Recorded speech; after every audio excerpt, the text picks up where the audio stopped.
Hey, what is up everyone? Here's how to use mail merge in Outlook. Now, in order for us to get this done, I'm going to go ahead and open first my Excel, and the first thing that we are going to do is create columns. Now, the first column is going to be the email, and then the second one is, say for example, going to be like the name. And then you can go ahead and basically put here different columns for different purposes, but I'm just going to use these here for example. Now I'm going to go ahead and click the file here, and we're going to go ahead and save this one. I'm gonna try save it here, for example, as a download, and we're going to save it as a CSV file.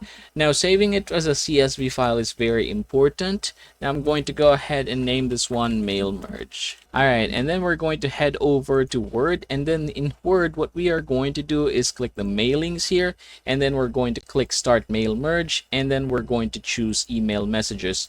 And then from here I'm just going to go ahead and basically write here hello, this is a sample mail merge. And then you can go ahead and basically customize this one right here, the message that you need. And say for example we're going to go ahead and insert some data in this particular mail. It's actually possible. We're going to go ahead and click select recipients, use existing list, and then we're going to go ahead and basically use that one. Alright, so I'm going to go ahead and click insert merge field, and then I'm going to choose family name. So basically it's going to ask, or it's going to say hey and then the family name.